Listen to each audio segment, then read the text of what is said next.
Alright, well, this thing's backed out into the lot here, so I can close my garage up. So I'm working on the underneath stuff right now, finishing up things like linkages and speedo cable, and about to tie up the exhaust here, connect it.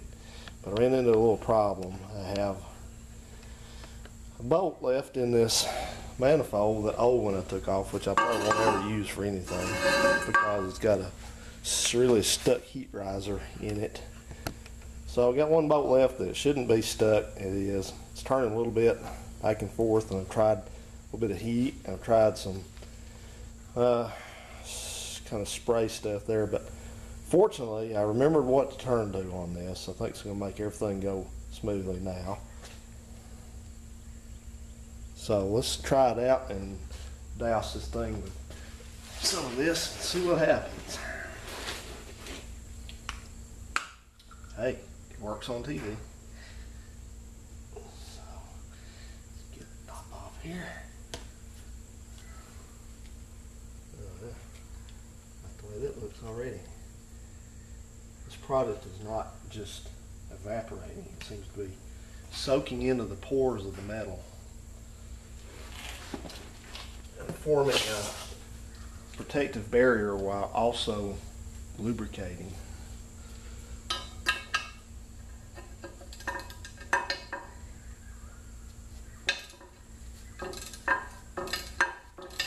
There we go, just like that.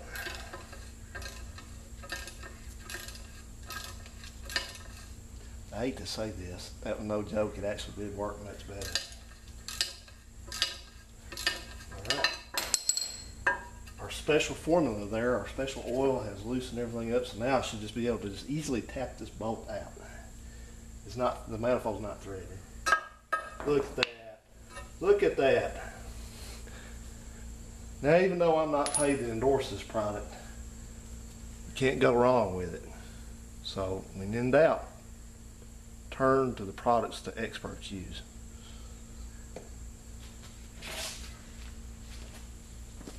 Can I get an amen? Okay, I'm going in for the night. I've been out here dealing with this linkage. You can see, gotta turn my light out already, but that's your gear shift linkage from the selector, and it goes down, and it's got a, see if I can see, yeah, right there. It's got that crossbar, and it's got a bracket that bolts into the frame right there, and it's got washer, and then the bar, and then the clip, and or washer, then the bar, and the washer, and the clip over on the other side, and it's got a clip at the end of the where it connects to the transmission. It's got clips up here, so I've never got it in there, but without having, you can unbolt the end that goes on the transmission, the little bracket end that's there, but I didn't want to do that. So I got it in there, and then went to hook it up and figured out that I had the part up here that goes to the column right there backwards. So thank goodness this trusty book here knows how to do it. Somebody sunk with that book, because I can't remember anything. I know the other car had it, but hell, that was 2 weeks ago. Check out this doggone board here, bowing on me. I can't drill into these walls, and I wouldn't anyway because they're part of the structure and I don't own them, but this cheap old pegboard, this is a piece I got from work, the little scrap we had left over. Yeah, and that one over there. This stuff, I don't know where it's made at. That probably doesn't matter where it's made at, but this crap is crap to the extreme. It bows out, won't hold anything. It sucks. So anyway, I gotta do, coming on up, last thing I gotta do under it is I gotta put in the drive shaft, which I'm gonna wait on that till a little bit later, because I may put a rear U-joint in that drive shaft, because that one came apart on me, and it looks, well, I don't know if it's original, but it looks old and well used. So, man, am I the only one out here sweating on a car project? I mean, I know there's people talking about it. Am I actually working on one? No, I'm kidding. Of course there are. It's my imagination. Hey guys, let me pause you for a second. We'll make sure that gear shift's going to work. Alright, I'm back. You're going to have to take my word for it because I'm not going to get the light over here. Just have to listen. Sounds good to me. And one last little tidbit of information that nobody really cares about, except me, I guess, but down there at the top on that, where that end goes, the piece coming off the column right there, that thing has a brass bushing fitted onto it from the factory. I'll say this again, I'll shut up about it, but they definitely, later on, Mopar definitely cheaped out on stuff because they went from like where that Z-bar thing is under there for the shifter, it's held on each end. It's got a big rubber bushing with a metal insert in it. And later on they went to just plastic bushings. I even have one in there someplace, but yeah, I don't, but yeah, just like a nylon plastic bushing, and they all crack and wear out. And that thing is 42 years old. No, how old is it? 50 years old. 52 years old. It's getting better and better the more I talk about it. Anyway, things are 52 years old and they're still held up. Oh well, it's the world we live in now. Hey guys, I'm tired. I'm going in. See you in the next one here. Well, that's a dead one, but there's been plenty of live stink bugs around here. So anyway, it's a common thing in the South and Mid-South and up towards Ohio and Pennsylvania and things like that. Guys, I've got them too. I'm sure they're trying to find a place to come in for the winter, or it's going to be warm, I suppose. So I thought I'd give you all the 10-cent tour of the update situation here with what's going on with the Chrysler.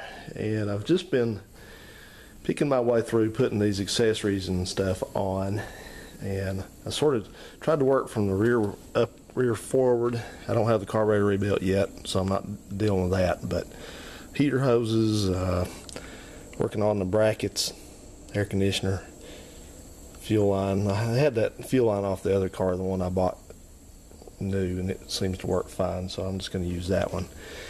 Tidied up the wiring, as you saw maybe earlier. I think I showed you that. And it's been quite a chore doing this. I knew this was going to be fun doing this, because all this came to me, as you recall, it came in a box. So I didn't have any idea where the brackets and bolts and everything bolted together. And it's pretty complex on one of these because, like I said, it's got air conditioning, power steering, and all that. And there are, let me see here, 1, 2, 4 different belts on this one. One of them's got 2 belts, 5 total belts, but two around the air conditioner, and then 2 around the alternator, those same 2, and then you got one that goes, I think, from the water pump, and there's an idler that goes here, and the crank, and then there's one that goes out to the power steering. So I was pretty confident I had all the brackets, but I have just been sitting here and looking at this, and then I'd go look on the internet and just look at pictures and finally figure out where everything's going. Figured out what all this was. You got a bracket that goes between the back of the AC compressor and the intake on this side, and this bracket, I had marked this, I knew what it was. I said right in front of intake, and I didn't, well, take that back, I knew where it went, didn't really understand what it was. And this is a relocation bracket for the coil. The coil is going to bolt down right here with a couple nuts, and it gets it out of the way of the, I guess, that bracket, because normally it would bolt like right there if you didn't have air conditioning. That's not going to work. So I did that, and then I wound up with another bracket where it's at here. It's been like a jigsaw puzzle. Wound up with another bracket that I had painted up, and I knew it came off this car, but I couldn't figure out where. So again, I had to just search and search and search, and finally figured out that it goes, let me see if I can remember here. You have to just kind of lay it in there till it fits somewhere. Doesn't go there.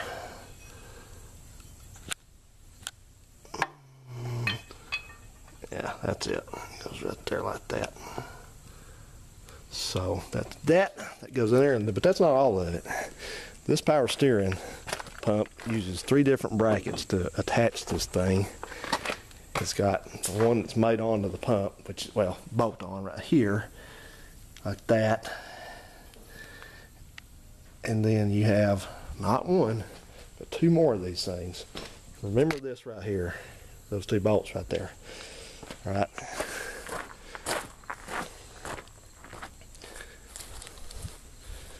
So I located those in my pile of stuff over there, cleaned them up and painted them. That's the one that goes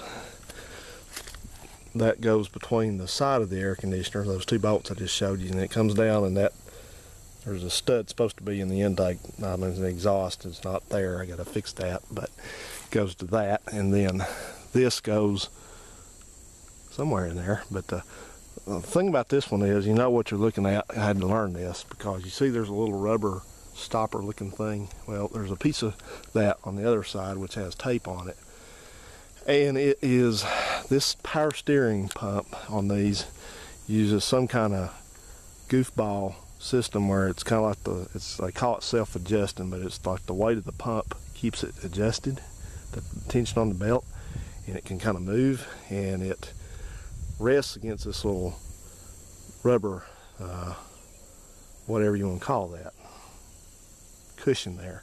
And that one is, I guess I can take this off now because I've already painted it, but that one is mostly worn out, as you can see there. It's all squashed down to nothing, so that's why I didn't paint it. I'm gonna take a piece of heater hose or something along those lines, and I'm gonna glue that onto that to build that up, because some folks have said on the internet that if that thing gets missing or gets worn out like that, your power steering pump's liable to be moving around when you don't want it to. So, and of course, the internet's always right. But otherwise, it's just been a lot of fiddling. I mean, that's about all you can say. I've been running this down my thing of gas and my grinder over there, my wire wheel non-stop nearly. It's sort of like this thing, which it's fun. Don't get me wrong, I'm having a lot of fun, but it can be frustrating. This is the idler. This serves to this is just the idler, for the adjuster idler, I think, just for the fan. I think there's just a dedicated belt that runs around this and the fan belt, pull water pump. And this is you see those 2 holes right there? Well, that bolts to that, like that. And then there's 2 bolts that go through that, but they also have this thing, which goes, are you confused yet? I sure was. It goes on like that. There's bolts that go through that, and then you have this guy, which is it's the bracket for that. Bolts on right there. And then this goes like this, and 2 bolts through it, and then you got that adjuster little thing for a 3/8 ratchet to tighten it. And then if you look, you'll know. Sorry for the white legs there. Don't mean to shock you, but if you look at this thing, it's got kind of a D-shaped hole in it right there. And you know that's what this is for, because you look at this guy, and somewhere around there, oh come on, give me a break. Yeah, up there if you can see it, there's a flat on that, so it keeps it from spinning. But the fun thing about this, my point I'm getting at, is that I had a suspicion what this was. I wasn't totally sure. But this adjuster for this tensioner pulley does not look like any of the ones that I see on the internet. As a matter of fact, a buddy on the C-Body forum was nice enough to post up some pictures of his 65 Chrysler. This is a 66. All this is 66 stuff going on here. He posted pictures of his 65 Chrysler and showed this thing right here, but that bracket on a 65 is not anything like this.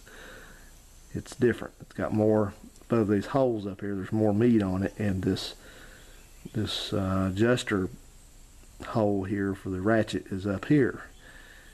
You know, so I guess I figured that in between 65 and 66, some scientist there, engineer, decided that this worked better having the hole there. So anyway, I know what it is now. Problem solved. So we got a couple bolts cleaned up and got a paint to get all that bolted on there. So, and the alternator, I had to find the right alternator bracket, but I found it, so we're good. And this guy, you know, for me complaining about him leaving the engine, the hood off, he did keep all the bolts together, so that's good. I'll give him that. So, alright guys, well, it's getting dark, and that's the time I like to work right about now because it's cooling off a little bit. And hopefully we are in the last week of the hot weather. It was about 95 degrees yesterday. I came out to go home one day this week, and the thermometer on the car had been sitting somewhere in the sun. It's at 108 degrees. So I asked one of my friends, I said, what the heck, man? I said, are we on a crash course with the sun or something? So anyway, it's the third week is going into the third week of September, so hopefully this is going to be it. And then we're going to start cooling off. So anyway, I've decided, I've been toying with the idea. I've decided for sure I'm going to sell the white Plymouth, so it's going away, and I'm going to sell this convertible that I'm done with back there. I'm going to show you something real quick because my battery's running low. It has to be quick, but I was going to keep these wheels on this car. I keep these wheels. Well, they're 14s, which didn't bother me, but the problem is these are 69 up road wheels, which means those are two-piece wheels are welded together. That center section that's bright right there, that is stainless steel, and these are 5.5 inch wheels, stainless steel there, steel, plain steel rim. I think that's correct. The earlier before 69 was all chrome, so these are not even for this car anyway, or the one behind me. Correct, I guess you'd say. But the problem is that you can't find trim rings for these things. They use a special trim ring, and the trim rings are very rare, and everybody that has them now that wants to sell them knows that, so they're bending people over for them to the tune of $5,000 for a set of 4.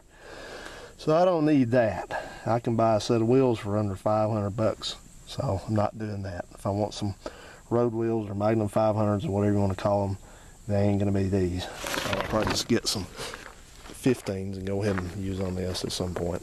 I'm going to have tires, that's for sure. Can't run on those. Those are done. But we'll see. You know, clear up some cash from some of these things. Maybe I've got enough just to run 2 sets of wheels and tires. Woohoo! Alright guys, well, that's an update, and I don't know how soon I'm going to wrap this up and post it. I'm due to post a video now, so maybe soon. Maybe this is enough. I think I actually will on this, so stay tuned. I'm going to put maybe a couple of funny clips on the end of here. A little something a little interesting. Thanks for watching this episode, guys, and hopefully on the next one we're going to have this thing together and looking good. We may or may not start it in that episode. We'll see. Thank all of y'all for coming in and tuning in your thoughts and prayers. Bye. Hey guys, let me adjust you up a little bit. What's going on? Alright, well, we're back out here tonight for another work session on this car, and you hear it raining on the roof up here. That's that noise you hear. It's been raining all this week, like several days, so that's what we're getting in the fall. This time of year we get a lot of rain. So anyway, what's up with this is we are doing some detail stuff tonight. We've been doing a lot of painting still. I had to come back and do some more painting, but what I'm going to do tonight is I have a can of Plasti Dip. That's the name of it. It's just it says it's a multi-purpose rubber coating, and they show you on the picture here on the label that somebody's dipped their tools in it, and that's yellow. This is not yellow, it's black actually.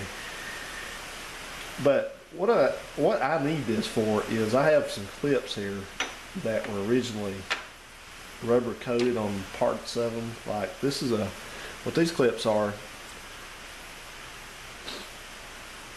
is this is a wiring holder, and the square part, I guess you could say, slips over the bottom of the bumper bracket on this car over here. And then you have wiring that goes to the turn signals is retained in here.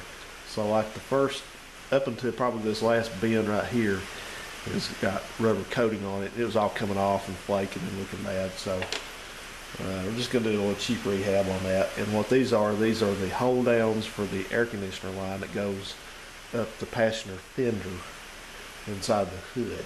So it was rubber dipped up to about the bend right there, I guess. So we're going to attempt to replicate that. So I've got this can of stuff. This is about $5.99 at Home Depot. And you're supposed to put a cap back on it, and that's supposed to seal it. I don't think so. So I've got a bag down here I'm going to put under the cap, and hopefully this thing will, when I go to use it again, it'll actually be liquid. Because I don't need that much of it right now. I just want to sit here and dip all my tools in it. But I'm going to try to do this and see how it turns out. I've learned quite a bit about replicating car finishes and things that were done way back in the day. And one thing is that it is not very easy sometimes to get the right attach wire string to hang on. Well, I got that. It says insert item 1 inch every 5 seconds. So that means go in an inch, wait 5 seconds, go in another inch, wait 5 seconds. Insert joke here. So this stuff is awful thin. I'm going to just probe this with something I think that I can sacrifice and see if it needs to be stirred. Does it need to be stirred? Stan? Here we go. We got something right here I can stir with. As it looks awful thin to me, but yeah, it's going to be stirred. Still, it's kind of thicker at the bottom. I can feel it. I know you guys probably can't see it, but anyway. Yeah, and along with that, I've learned that how long it takes various things to come off your skin, what burns your skin, what doesn't.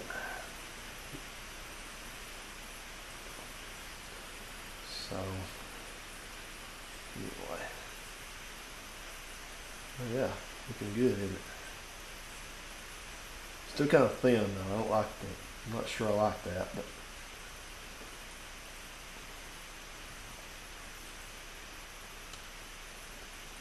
we'll try it.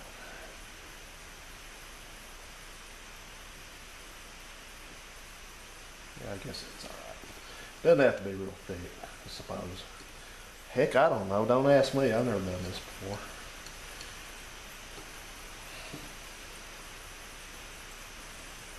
Well, I tell you what, we're getting taken over by the stink bugs. Alright then, I don't have a way to hold this, so I'm just going to dip this in with my fingers. So I'm afraid if I don't hold it, then it's going to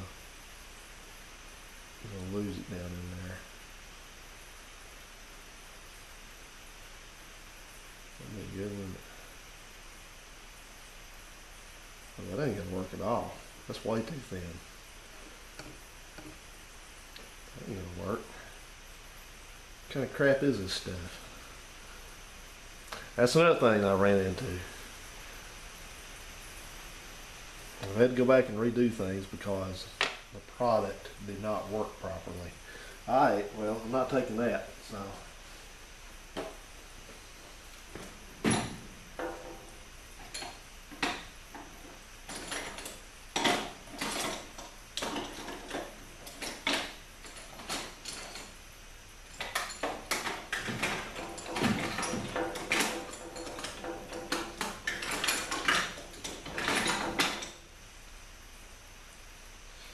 My philosophy on stuff like this is I win. Alright, got a screwdriver. I don't care. I'll clean it back off.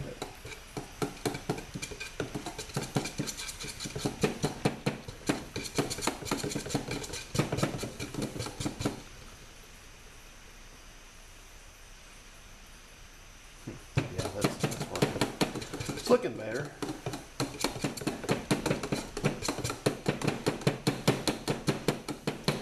What you want to do is you want to stir until the batter is completely mixed together. And frost the cake and put it in the oven for 2 hours.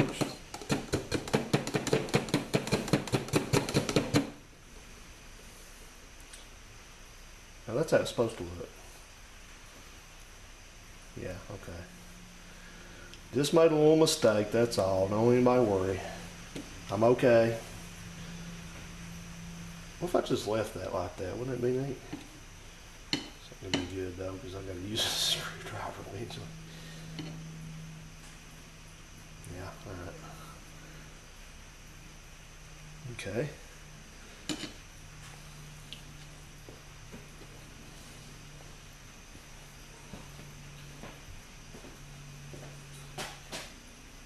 Don't worry, coming back.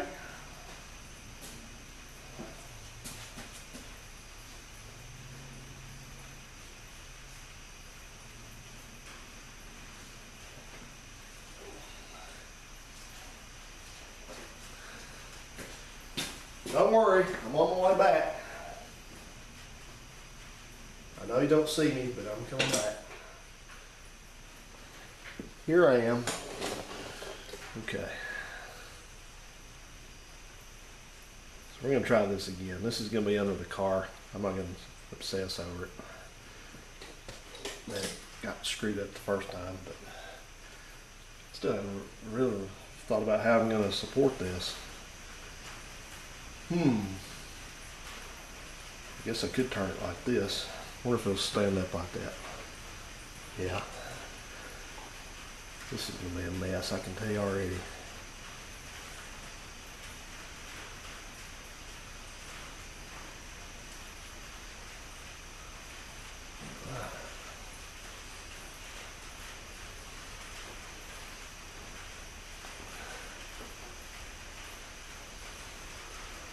There we go. That's more like it. Yeah. Yeah, that's the ticket. What we'll do is we'll kind of duplicate this original Chrysler. Wasn't very fastidious about it. Look, and we'll just let it sit there and drip down. How about that? Because you know that's what they did.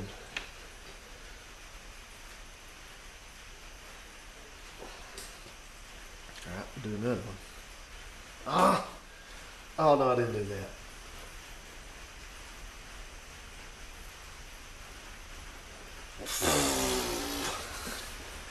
Yes, I did.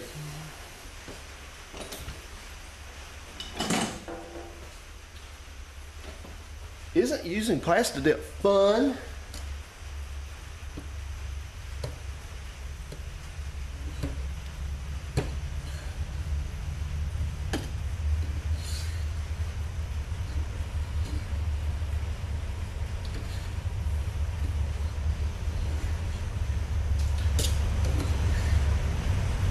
Go. See, you even get the plastic dip stuff you weren't planning to do. Plastic dip.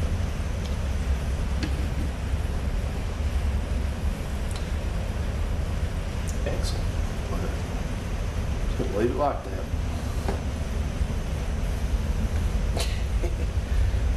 Golly. I'm just going to leave that like that, and then I'm going to come back to this in a few days and just see how durable this stuff is.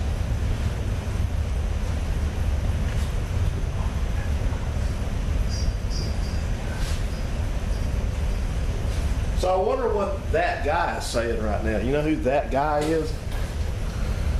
That guy is a guy that has watches videos on YouTube, and if he's ever made mistakes like that, he's never admits them. He's never admitted them. He's the one that would be right away saying, "You stupid SOB, you ought to know better, you hick. Why don't you have that? You know you ought to have a damn holder on that thing." Man, they're always experts, aren't they? Always perfect.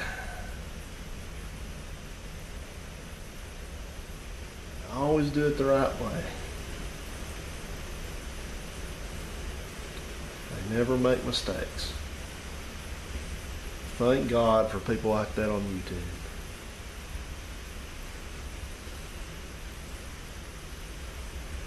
I mean, really, if it wasn't for the YouTube experts, how would we ever make it? And that's kind of a little bit thick there. I'm going to see if I can kind of,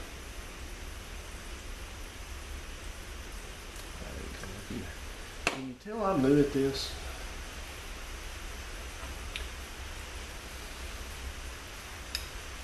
I know this is exciting. It really is. Hey, I'm learning. And see now, since you watch this video, now you know what screw ups not to make. Thanks to me. Alright, we got one more here. Please don't drop it down in there.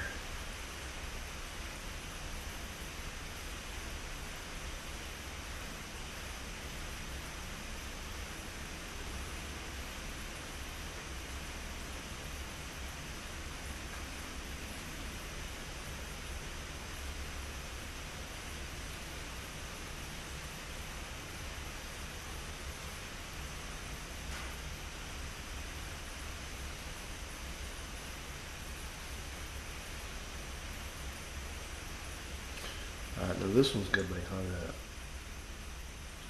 It's pretty good, felt like it was. Not the same appearance. Alright. You didn't see what I just did, but I got a little hanger up there.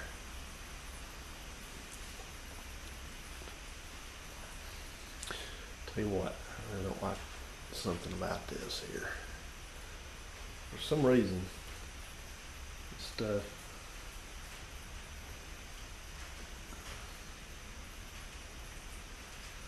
you have to make sure you get this part turned all the way around. I mean, you have to dip each side of it in it.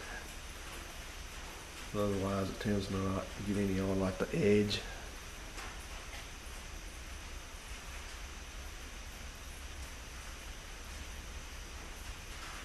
Alright, this is going to have to do.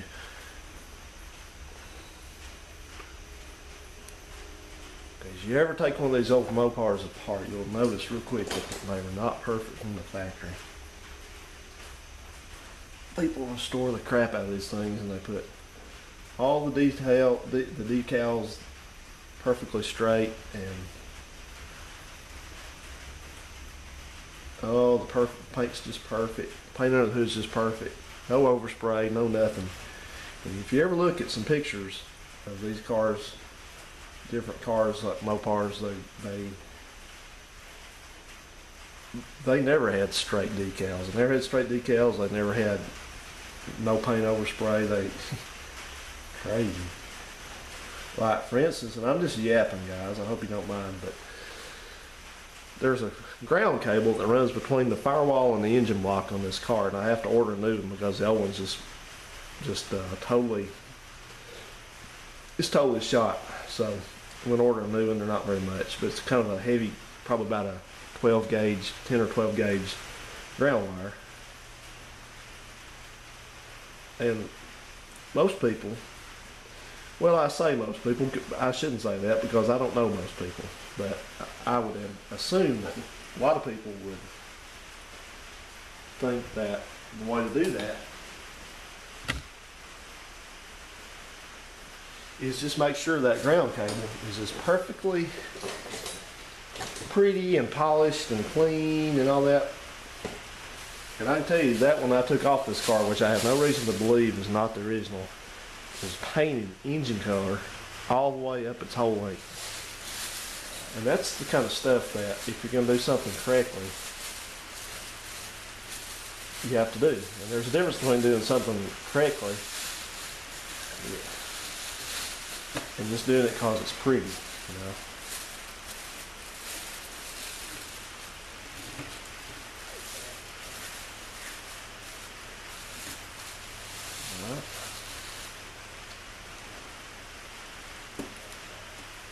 Please Just go on there, please.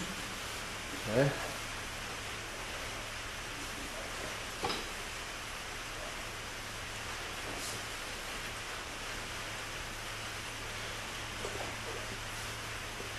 I'll tell you, I'll let you in on a little secret.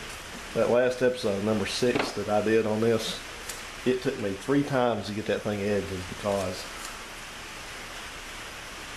first time around, I accidentally hit my camera while it was loading the files over to the computer, and it turned the camera off after I'd already. Well, see what I do. Let me go back and kind of tell you what the deal is. Since my editing computer that I normally use is pretty short on memory, I'm able to just take the camera and connect it to the computer and open my editing program up and let it I can just pull the files from the camera over to the editing program, and I don't actually have to download them to the computer for that to work, but I can't disconnect the camera from the computer during all this. So if I have a big hour-long file, which takes that old computer about 300 and something minutes to grind up and digest and spit out an edited file, then a rendered file, then I can't touch any of that. Well, what happened was I touched it. I was sitting there moving the camera over, which sits to the side of me. I didn't even have any business even messing with it, but I was just trying to get out of the way a little bit. And I hit the power button on the camera there and turned the stupid ass thing off. So that ruined all that. It's gone, you know. There's no saving that. So I said, the heck with it that night. So the next night, I was trying it again. And what did I do that time? I don't know what I did. I hit something again there with the camera, I think, and I don't think I hit the power button, but I hit maybe something on the, I don't know, I hit something, that's all I can say. And it clicked it off again. So it took me a couple of days. I said, I'm not doing this. So the third time, I put the camera light way down under the desk down there, as far as it could go away from me. I said, I'm not touching this thing. I said, I'm going to get it going. I'm going to let it sit here overnight and do its thing, and I'll get up in the morning and hopefully the thing will be rendered and ready to go. And thank goodness this morning it was rendered and ready to go. So it just went up tonight. This is the night that I just put that thing up. So when you guys, it'll be a while now since you guys have seen that. So that's what happened. That's why it took a while. Because I'm a dumbass. Hey guys, we're almost at 20, so I'm going to get going on this. And hi, hello, hey there. Got some more to do. It's coming along, but slowly but surely. See you then. Boo! Hey guys, I thought I'd do a little update. So I've been spending quite a bit of time piecing this front end of this Chrysler back together. And it took me a while to do this because of 2 things. Number one is that I took poor pictures as far as where brackets and things like that and screws went. I bagged everything, but I didn't really do that good of a job of just photographing it before I took it all apart. So it was pretty self-explanatory once I started reassembling, but it just took some sitting here and looking at it and then looking at this book, and this book is not any help because this is an exploded view of the grill, and you know, you can't make heads or tails of that, so I can't, at least, and I'm quite a visual person. But anyway, it is mostly back together except for the bumper. I've got the hood lined up pretty good, but the thing is about this hood is stuck on here by the previous owner, and it's a little high on that side, and you see it's just kind of out of alignment a little bit right there, and right over there it's too high up over there, and it's high all the way back. So it does open and close good, so I'm not going to worry about that right now because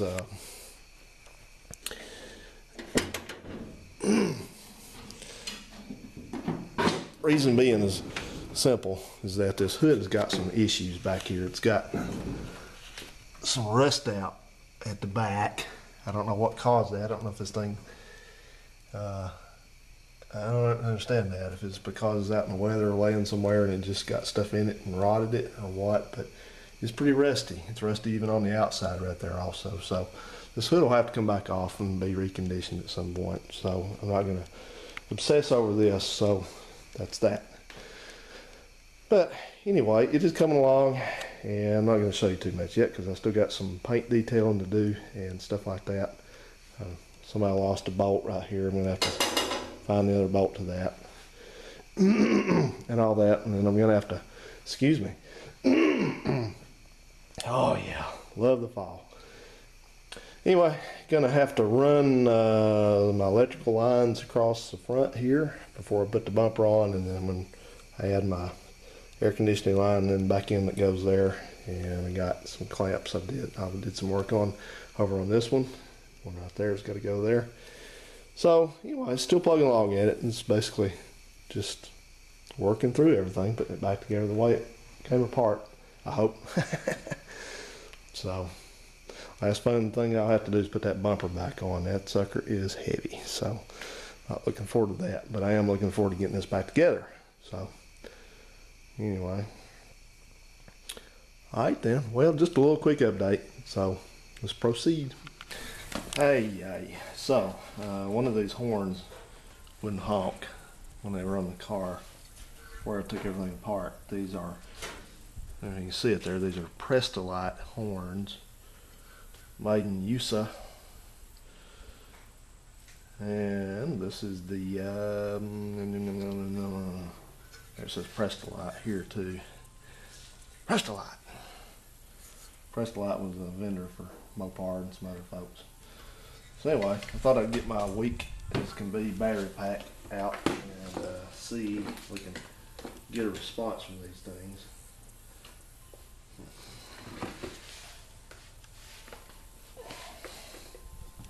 In other words, we'll test them. How about that? So let's put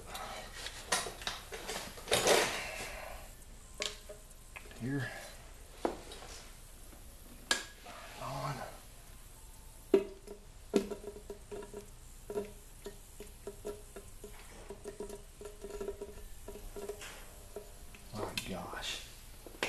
My gosh, that's terrible.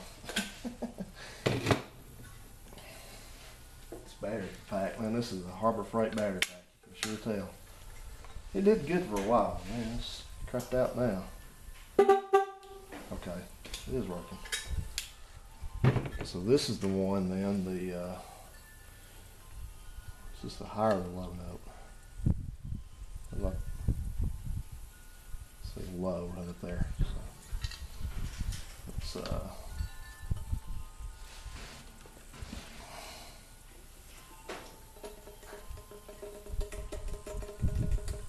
all it's doing is just barely doing a little noise. So this must be the adjuster. It's got a different kind. A lot of them have this sort of a little serrated, you put a little serrated socket over it to adjust it, but this one, it's got a screw on it. So let's, since this thing's probably sort of just maybe gunked up a little bit from the weather, not being used for a long time, let's service it.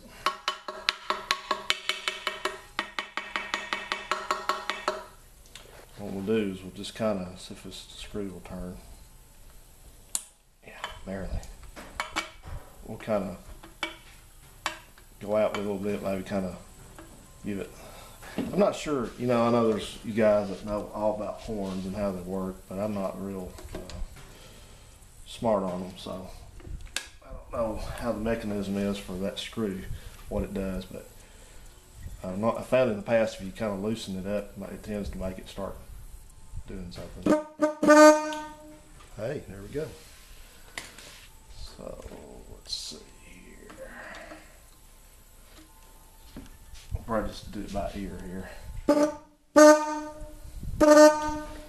go back the other way a little bit.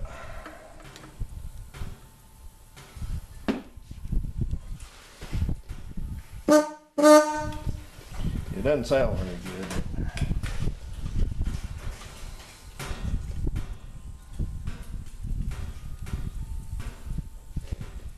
Kind of play with it a little bit more here.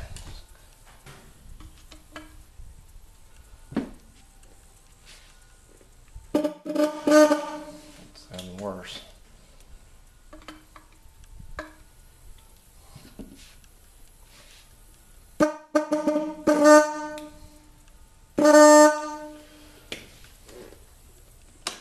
that's functional. At least we can get on the car. We can, you know, kind of tinker with it if we need to. So I think I'm gonna mask these things off and give them a little bit of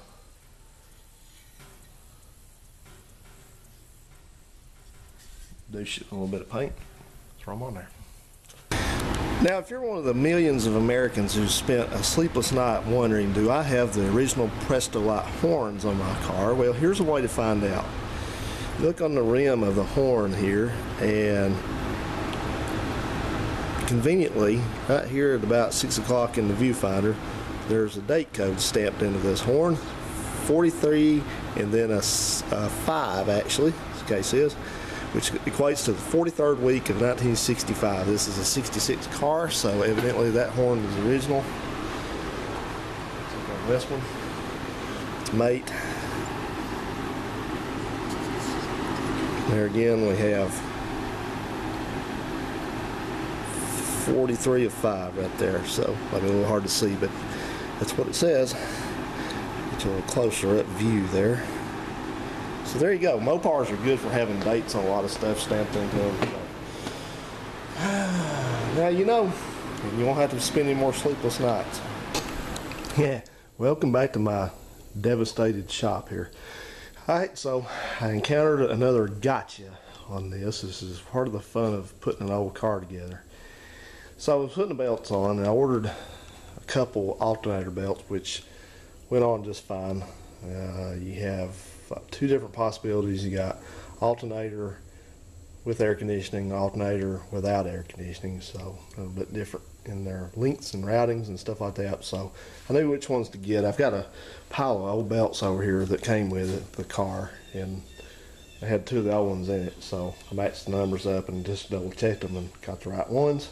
Everything's good there, so that's all good. They're on, tension, everything's good. So that took some figuring out the brackets, and then I found that this I forgot to take some of my tape off, looks like, but I found the original heater hose, this bracket that holds them, which illustrates that I have probably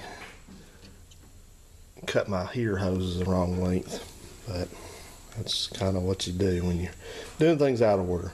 Anyway, the gotcha is I went to put on this power steering belt, and this one uses, it's kind of unusual because it's got two belts for the crank and the alternator and the air conditioner like I just showed you, and then it has one belt goes here that only runs the power steering,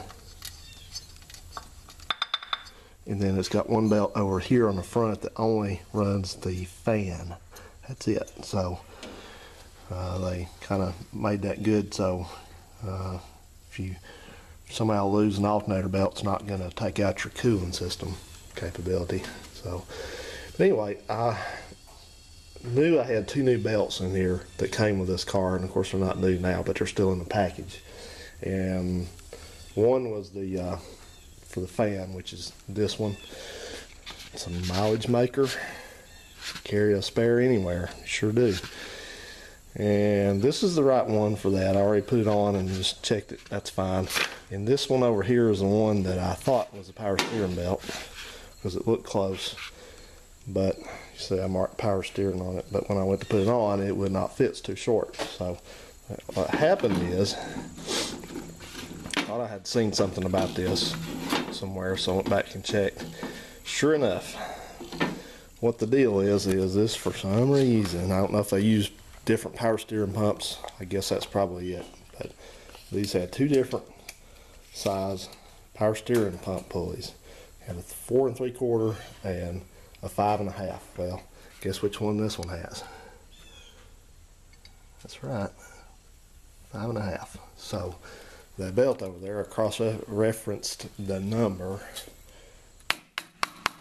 one for the 4 3/4. Thank goodness I didn't buy that. I have to return it. So this is the belt that came off it, I guess, at some point, and it's old and it's not in the best of shape. But for right now, I'm too far into this to just stop everything to have to put a power steering, order a power steering belt and all that. So I'm just going to kind of clean this thing up a little bit, and we're going to use it for a short period because it's the right one. and put it up against that one that's longer. So anyway, that's what we got here. So it's part of the fun of doing this.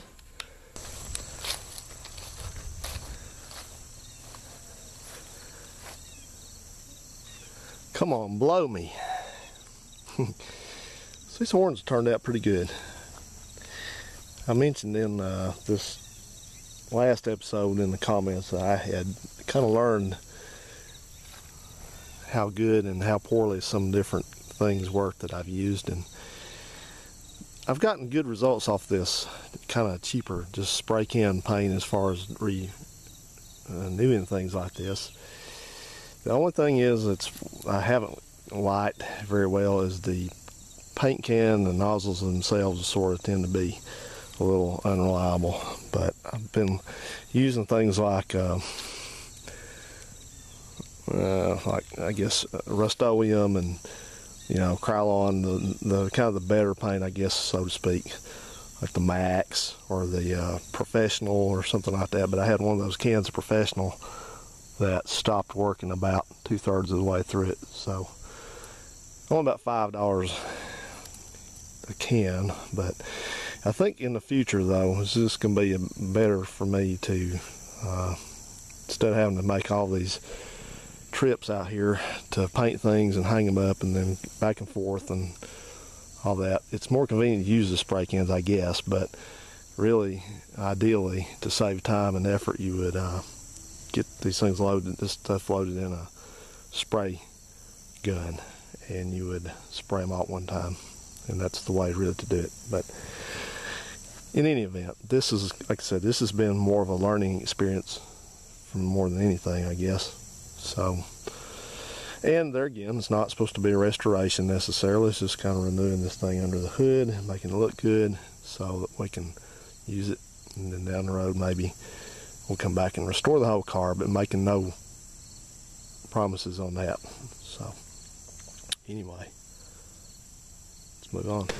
So one of the last remaining things I need to do is I've got a brand new, what they call a firewall ground strap, and this thing runs between the engine intake and the firewall. It's just another ground for the engine. So I got this new one. The old one was in bad shape. So what I got to do is I got to paint this. Now I know what you're going to say. What? It's brand new. It looks beautiful. Look at that. It's awesome. Look how clean and new and shiny. It's perfect. Why would you paint that? Oh boy, quality job on that one, didn't they? It's a repo for you. Anyway, the reason why you got to paint it is because the original was painted. This is the old one.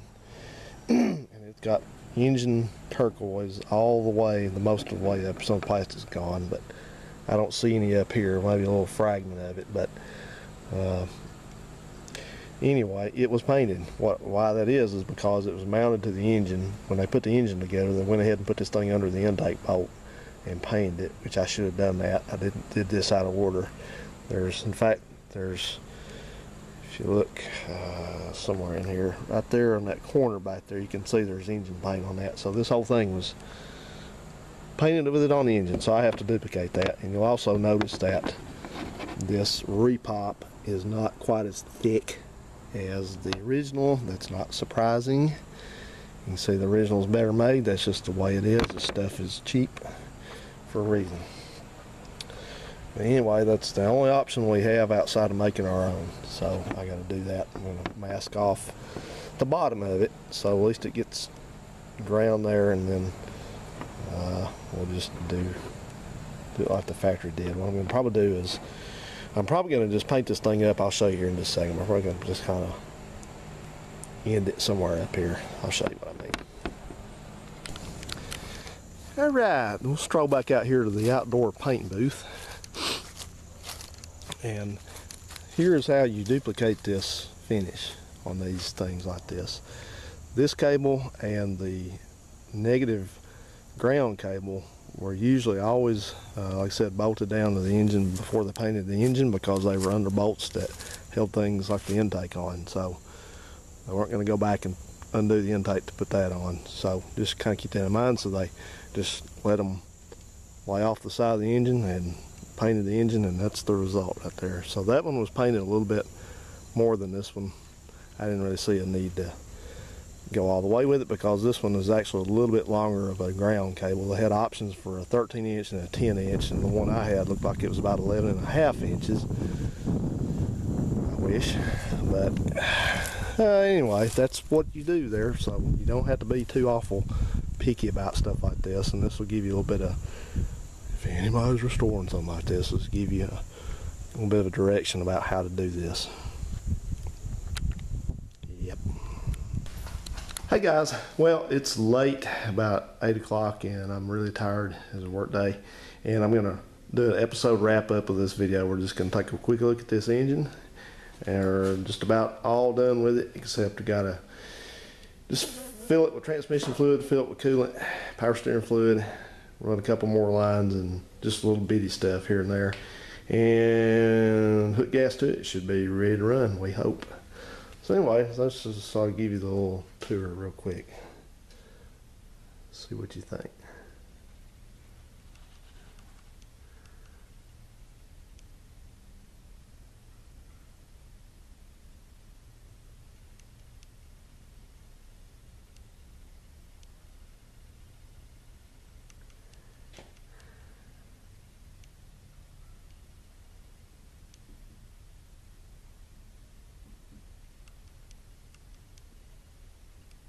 Still got to put my other throttle spring on there.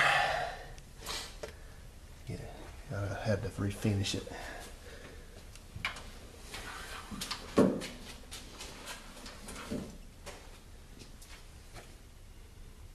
Got a tag coming for that. Reason it was faded too far.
I duplicated all the factory placements of the stickers, in case you're wondering.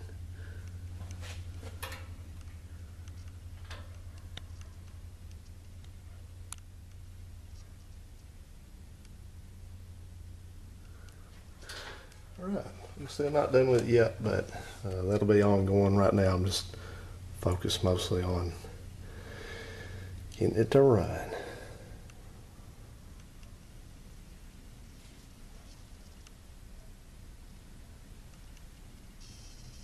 Can't see much there, I guess, but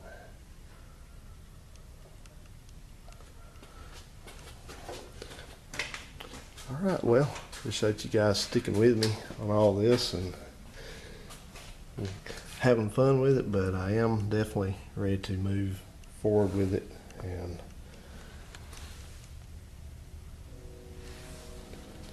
get it to a good spot where I can change projects for a little bit. Thanks for watching.